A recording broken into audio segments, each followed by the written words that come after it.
तर आता राजकीय वादाला सुरुवात झालेली आहे आणि ठाकरे परिवाराला बदनाम करण्याचा प्रयत्न सुरू आहे अशी टीका संजय राऊतांनी केली आहे। तसंच औरंगजेबापासून मुक्तता मिळवण्यासाठी सालियन प्रकरण बाहेर काढल्याची टीकाही राऊतांनी केली आहे। त्यांच्या टीकेवरती उदय सामंतांनी काय उत्तर दिलंय तर दिशा सालियन प्रकरणाचं भाजप राजकारण करत असल्याचा आरोप रोहित पवारांनी केलाय, पाहूयात। ठाकरे कुटुंबाला, आमच्या संपूर्ण शिवसेना परिवाराला बदनाम करण्याचा सातत्यानं जो प्रयत्न सुरू आहे या माध्यमातून तो पुन्हा एकदा स्पष्ट दिसतो आहे।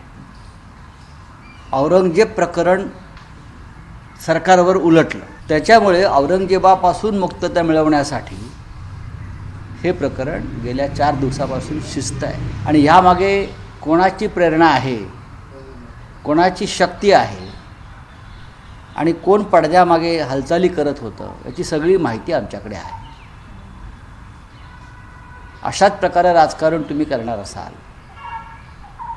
तर ते राजकारण तुम्हाला लखलाप ठरेल। ज्या व्यक्तीचा मृत्यू झाला त्या व्यक्तीच्या वडिलांनी पिटिशन दाखल करणं आणि त्याचा थेट संदर्भ औरंगजेबाच्या कुठच्या तरी एका विषयाशी जोडणं हे किती नैतिकतेला अनुसरून आहे मला माहीत नाही।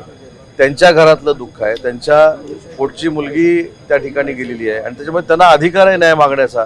त्याचा आणि विधानसभेमध्ये चाललेल्या किंवा महाराष्ट्रामध्ये चाललेल्या औरंगजेबाच्या बाकीच्या गोष्टींचा त्याच्याशी काही संबंध असू नये आणि तो कोणी जोडू नये। कुठल्याही व्यक्तीने आपल्या मुलीसाठी, स्वतःसाठी, एखाद्या महिलेसाठी न्याय मागण्याचा जर त्या ठिकाणी प्रयत्न केला असेल तर आमच्या सगळ्यांची इच्छा आहे की त्या व्यक्तीला न्याय तिथं मिळाला पाहिजे।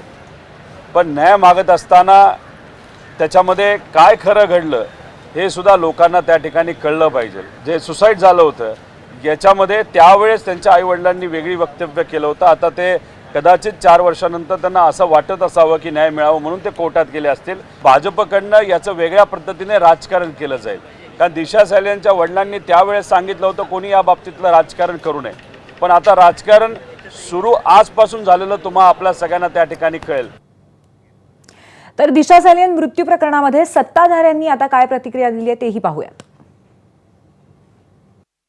वडिलांनी एखादं पिटिशन दाखल केल्यानंतर त्या मृत झालेल्या व्यक्तीच्या वडिलांनी दाखल केल्यानंतर कोणाला टार्गेट करण्याचा काही विषय येतो असं मला वाटत नाही।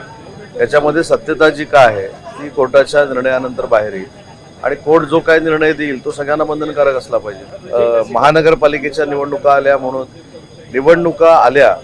म्हणून एखाद्या मृत व्यक्तीच्या वडिलांनी पिटिशन दाखल करणं हे असं होत नाही। कदाचित त्यांच्या भावनांशी संबंधित हा विषय आहे आणि म्हणून त्यांच्या वडिलांनी पिटिशन का दाखल केलं हे त्यांचे वडीलच सांगू शकतात। इतक्या वर्षानंतर ही याचिका दाखल करण्यामागचा नेमका उद्देश काय? त्याला 2.5 वर्षाचा काढ लोटला। आजपर्यंत पण त्यांच्या वडिलांनी हा प्रश्न याचिकेच्याद्वारे कोर्टाला विचारला असता किंवा कोर्टात याचिका दाखल केली असती तर आतापर्यंत न्याय भेटला असता। महाराष्ट्राच्या समोरचे हे प्रश्न नाहीतच। मी किती दिवसांपासून सांगतोय आणि अक्षरशः डोकं फोडून सांगतोय की महाराष्ट्राच्या समोरचे प्रश्न आहेत शेतकऱ्यांचे प्रश्न, न्याय देण्याचे प्रश्न। आणि याचिकाकर्त्यांनी जी याचिका कोर्टात दाखल केली त्याला सन्माननीय न्यायालय योग्य तो निकाल देईल। जे कोणी दोषी असतील त्यांच्यावर दोषारोपपत्र जर सिद्ध झालं तर ते आरोपी म्हणून सिद्ध होतील।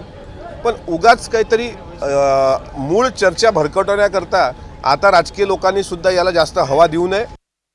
दिशा सालियनचा प्रथमदर्शनी खूनच झालेला आहे आणि म्हणून ते प्रकरण आता खऱ्या अर्थानं दिशा सालियनच्या वडिलांवर जो दबाव होता तो स्वतः ते आज हायकोर्टात गेलेले आहेत। आता हायकोर्ट याच्यावर काय निर्णय घेतील, परंतु यामागे अनेक जण आहेत हे सिद्ध झालेले आहे आणि आता त्याचा तपास पोलीस ज्या गतीने करतील आणि जो कोणी आरोपी असेल त्याला जेलमध्ये जावं लागेल। एबीपी माझा, उघडा डोळे बघा नीट।